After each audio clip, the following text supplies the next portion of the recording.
আমার চ্যানেলে তোমাদের সকলকে স্বাগত। আজ আমরা ক্লাস 5-এর রায়োমার্টিন প্রশ্নবিচিত্রা থেকে অঙ্কের দ্বিতীয় পর্যায়ক্রমিক মূল্যায়নের 6 নম্বর স্কুল সলভ করব।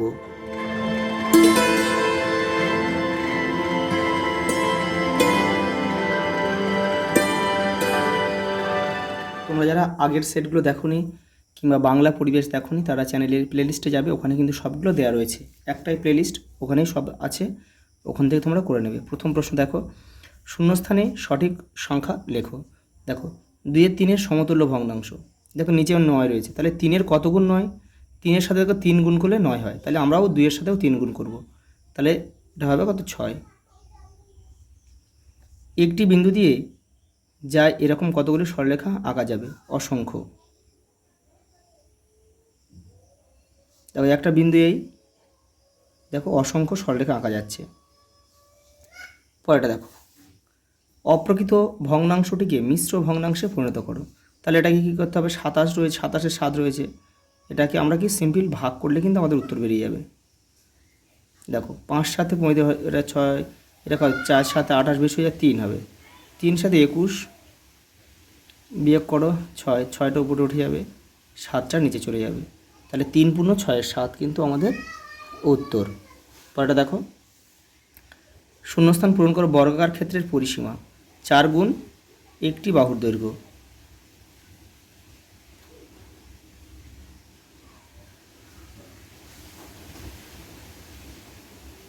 পরেরটা দেখো, 8-এর বর্গ সংখ্যাটির মান কত? 8-এর বর্গ, 8-এর বর্গ বলতে 8কে 8 দিয়ে গুণ, অর্থাৎ 8 8 64। পরেরটা দেখো, এখানে দেখো 0.05 এবং 0.50 এর মধ্যে কোন সংখ্যাটি বড়? এখানে দেখো আমি প্রথম সংখ্যাটাকে বসাচ্ছি, পয়েন্ট তুলে দাও, নিচে কত হবে? পয়েন্টের জন্য নিচে 1 আর দুটো সংখ্যা আছে, পয়েন্টের পরে দুটো শূন্য বসালাম। পরেরটা দেখো, পয়েন্ট তুলে দাও, পয়েন্টের নিচে পয়েন্টের জন্য 1 আর পয়েন্টের পরে দুটো সংখ্যা আছে, তাহলে দেখো নিচে 100 হয়ে গেল। দেখো তাহলে উপরে 50-এর 100, এখানে 5-এর 100, তাহলে কে বড়? বুঝতেই পারছো, নিচে যখন একই হয়ে যায় তখন উপরে যে বড় সে বড় হয়, তাহলে আমাদের কিন্তু এই সংখ্যাটা বড়, অর্থাৎ 0.50 বড়। ওটা দেখো 75 পয়সা সমান কত টাকা? তো পয়সাকে টাকায় আনতে গেলে আমাদের কী করতে হয়? পয়সাকে টাকায় আনতে গেলে আমাদের 100 দিয়ে ভাগ করতে হয়। 100 দিয়ে ভাগ করলে এটা কত হবে? দুটো শূন্য আছে, দুটো শূন্য পয়েন্ট দুঘর সরিয়ে দাও, তাহলে 0.75 টাকা উত্তর আমাদের। দেখো যোগফল নির্ণয় করো, 1-এর 5 আর 3-এর 5।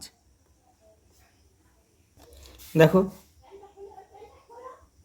নিচে 5 রয়েছে, আমাদের লসাগু করব, 5 1-কে 5, 5 1-কে 5, 5, তাহলে কি আমাদের কিন্তু লসাগু কত?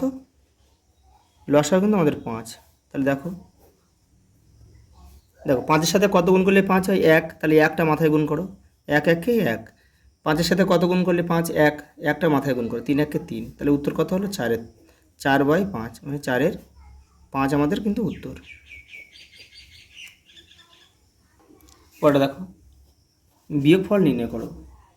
দেখে নাও, তাহলে আমাদের কী করতে হবে? প্রথমে 20 আর 30-এর কিন্তু লসাগু করতে হবে। 5 খাও, এটা এখানে কিন্তু মৌলিক সংখ্যা খাওয়াতে হবে, তো 4, 4 5 20, 5 6 30, তাহলে এটা আমরা কী 2 খাওয়াবো, 2 দিয়ে 4, 3 দিয়ে 6, তাহলে আমাদের 5 2 গুণ 2 গুণ 3, 3 দুগুণে 5 দুগুণে 10, 10 দিয়ে 20, 20 3 60, 60 আমাদের লসাগু। তাহলে দেখো 20-এর সাথে কত গুণ করলে 60 হয়? 3, সেই 3টা আমাদের মাথায় গুণ করতে হবে, 3 6 18। 30-এর সাথে কত গুণ করলে 60? 2, সেই 2টা মাথায় গুণ করো, 7 2 14, তাহলে কত হবে? এটা বিয়োগ করো, বিয়োগ করলে হবে 4, 4-এর 60। এবার এটা কিন্তু ফের কাটাকুটি যায়, দেখো 4 1-কে 4, 4 15 60, তাহলে সমান সমান আমাদের উত্তর কত হলো? 1-এর 15 কিন্তু আমাদের উত্তর হয়ে গেল। ওটা দেখো, একটি আয়তাকার মাঠের পরিসীমা 120 মিটার, মাটির প্রস্থ 20 মিটার হলে দৈর্ঘ্য কত? তাহলে দেখো অঙ্কটা দেখে নাও। এই দেখো পরিসীমা মানে চারদিকের বেড়া আমরা ধরতে পারি, তাহলে পরিসীমা মানে চারদিকটা হলো কত? 120, আর প্রস্থ কত দিয়েছে? 20, তাহলে দেখো এটাও 20 এটাও 20, আর আমাদের বের করতে হবে দৈর্ঘ্য। দেখো আয়তক্ষেত্রের দৈর্ঘ্য সূত্র কি?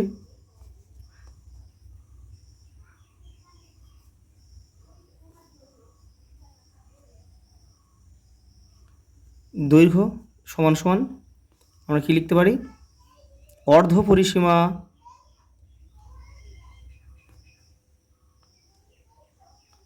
পরিসীমা বিয়োগ প্রস্থ। এখানে মিটার আছে, আমরা মিটার লিখব।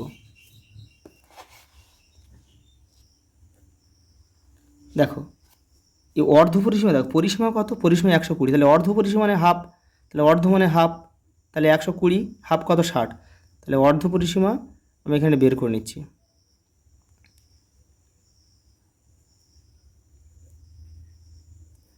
অর্ধ পরিসীমা সমান সমান পরিসীমা ভাগ 2 সমান সমান 60 মিটার। 120কে হাফ করে 60 মিটার। তাহলে আমরা অর্ধ পরিসীমা কী লিখব? অর্ধ পরিসীমা আমাদের 60, আর প্রস্থ কত বেরিয়েছে? প্রস্থ তো আমাদের দেওয়া আছে 20, তাহলে এটা কী করবো? 60 থেকে 20 বাদ দাও, 40 মিটার।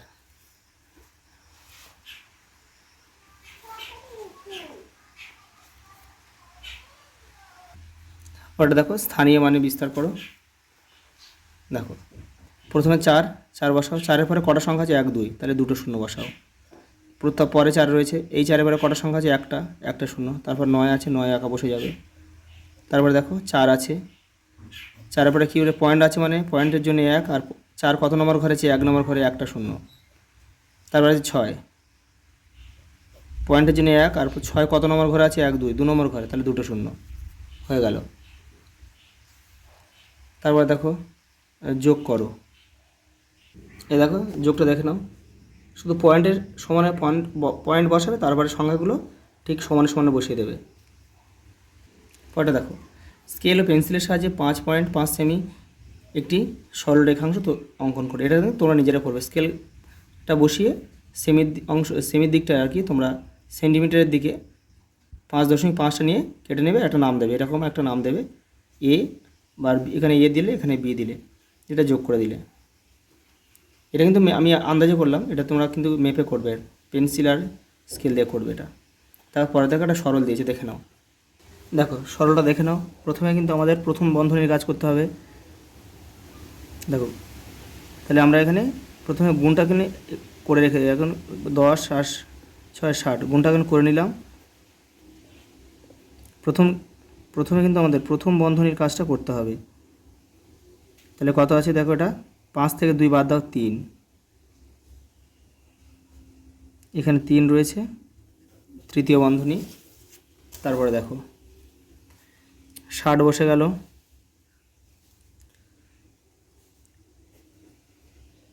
5 বসে গেল। এবার দ্বিতীয় বন্ধনী কাজ হচ্ছে। দ্বিতীয় বন্ধনীর মধ্যে কি রয়েছে দেখো, 10 থেকে 3 বাদ দাও, 7,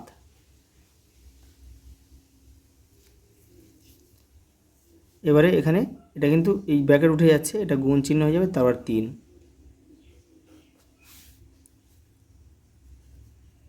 এবারে দেখো এই বন্ধনীর মধ্যে কিন্তু আগে তোমাকে গুণের কাজ করতে হবে। তাহলে দেখো এটা 5 বসে যাবে, যোগ বসে যাবে, 3 সাথে 21, 60 বিয়োগ 21 আর 5 কত? 26। তাহলে 60 থেকে 26 বাদ দাও, কত হবে? 34। এটাই কিন্তু আমাদের উত্তর। ওটা দেখো এটা বিয়োগ দিয়েছে, এটাও সরল বিয়োগ না, এটা সরল দিয়েছে। দেখো এই যেটা কিন্তু আগের সেটগুলো করা রয়েছে, দেখো আমি সেখান থেকে দেখাচ্ছি এটা। এই যে প্রথমে এই দুটো লসাগু করে নেবে, করে নিয়ে যেটা হবে সেটা সেই অঙ্কটা দেখো, এটা 10 আর 1 কত? 11 হলো, তাহলে 11 14, আবার এই 6 7টা কিন্তু আবার লসাগু করতে হবে, 7 আর 14, 7 আর 14 লসাগু 14ই হবে, এই যেখানে করা রয়েছে। মানে এটাকে মান নির্ণয় করার পরে যখন এটা হয়ে যাবে, প্রকৃত ভগ্নাংশে চলে এলো, তখন কিন্তু আবার এটাকে তোমাকে এটা আবার ওর সঙ্গে আবার বিয়োগটা করতে হবে, করে কিন্তু আবার তোমাকে 1 এর 14 আনতে হবে। পরে দেখো স্কেল ও পেন্সিলের সাহায্যে 7.5 সেমি একটু দৈর্ঘ্যের এবি রেখাংশ অঙ্কন করো। এটাও কিন্তু তোমরা করবে। এটা স্কেল আর পেন্সিলের সাহায্য করবে। চিত্রসহ সমান্তরাল সরলরেখা কাকে বলে লেখো। দেখো আমি এটা বলে দিচ্ছি, এখানে আছে দেখো সমান্তরাল সরলরেখা কাকে বলে। যখন দুটি সরলরেখা পরস্পর পাশাপাশি চলে, কখনো দিক পরিবর্তন করে না, তখন তাকে সমান্তরাল সরলরেখা বলে। দেখো এটা কিন্তু তোমার সব পেন্সিলের সাহায্য করবে, আমি তোমাদের বোঝানোর জন্য কিন্তু পেনের সাহায্য করে দিলাম, এবং নামও দেবে। দেখো পরের অঙ্কটা দেখে নাও। আমি ফুলের দোকানে 10.5 টাকা, মানে 10 টাকা 50 পয়সা, মিষ্টির দোকানে 50 টাকা 50 পয়সা, বইয়ের দোকানে 110 টাকা 50 পয়সা, এখন আমার কাছে 20 টাকা আছে। প্রথমে আমার কাছে কত টাকা ছিল? তাহলে দেখো যে এগুলো তুমি যেগুলো খরচ করেছো তারপরেও কিন্তু তোমার কাছে 20 টাকা রয়েছে। তাহলে বলেছে প্রথমে আমার কাছে কত টাকা ছিল, তাহলে এগুলো কি করবে, সবগুলোই কিন্তু আমার যোগ করতে হবে। যোগ করলে কিন্তু আমার উত্তরটা বেরিয়ে যাবে। দেখে নাও, দেখো এখানে 3টে 50, 150 মানে 150 পয়সা মানে কি 1 টাকা 50 পয়সা। আমি এখানে 50 পয়সাটা লিখলাম, 1 টাকায় 1টা এপারে যোগ করলাম, 3 8 9 1, 191 টাকা 50 পয়সা আমার কাছে প্রথমে ছিল। দেখো মিহির বাড়ি থেকে স্টেশনে যাওয়ার সময় 7-এর 8 অংশ বাসে, 1-এর 12 অংশ সাইকেলে গেল, বাকি পথ হেঁটে গেল। তাহলে দেখো মিহির মোট কত অংশ বাসে ও সাইকেলে গেল, তাহলে এই দুটো যোগ করলে আমাদের এই উত্তরটা বেরোবে। আর কত অংশ হেঁটে গেল সেটা কিন্তু আমাদের বিয়োগ করতে হবে। কোন সংখ্যা থেকে? 1 থেকে। মনে করি পুরো রাস্তাটা 1 অংশ। 1 থেকে 1 থেকে বিয়োগ করতে হবে, এই দুটো যোগ করার পরে যে উত্তরটা হবে সেটা। দেখো মনে করি পুরো রাস্তাটা কত 1 অংশ, তাহলে আমাদের দেখো বাস ও সাইকেলে গিয়েছে এটা, তাহলে এটা আমরা কী করে প্রথমে যোগ করে নেব। তাহলে 8 আর 12 আমাদের কী করে নেব, প্রথমে লসাগু। 2 খাওয়া 4 6, ফের 2 খাওয়াও, 2 দিয়ে 4, 3 দিয়ে 6, আর যায় না, 2 দুগুণে 4, 4 2 8, 3 আসছে 24, তাহলে 24 হলো আমাদের লসাগু। 8-এর সাথে কত গুণ করলে 24? 3, সেই 3টা কিন্তু মাথায় গুণ করতে হবে, 3 সাথে 21। দেখো 12-এর সাথে কত গুণ করলে 24? 2, 12 দুগুণে 24, সেই 2টা মাথায় গুণ করতে হবে, 2 1-এ 2, তাহলে উত্তর আমাদের হলো কত? 23, 23-এর 24। তাহলে এটা কিন্তু মিহির বাস ও সাইকেলে গিয়েছে এটা। এবার দেখো কত অংশ সে হেঁটে গিয়েছে, তাহলে আমাদের পুরো অংশ পুরো রাস্তার 1 অংশ, তাহলে 1 থেকে এটা বিয়োগ করলে আমাদের কিন্তু বেরিয়ে যাবে। সে হেঁটে গিয়েছে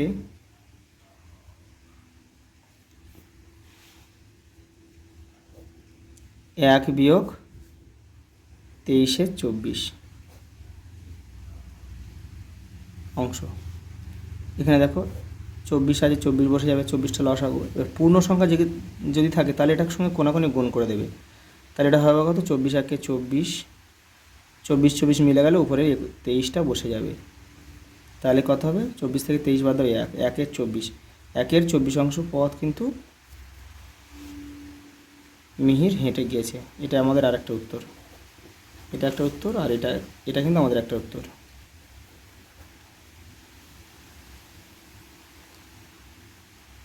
পুরো অঙ্কটা একসাথে দেখে নাও। পরেটা দেখো, একটি আয়তকার ঘরের দৈর্ঘ্য 21 মিটার, প্রস্থ 6 মিটার, ঘরটির মেঝের ক্ষেত্রফল কত? দেখো 21 মিটার দৈর্ঘ্য বলেছে আর প্রস্থ 6 মিটার। ক্ষেত্রফলের ভেতরটা বের করতে হবে। ক্ষেত্রফলের আয়তক্ষেত্রের ক্ষেত্রফলের সূত্র কি? এখানে লিখবে তোমরা,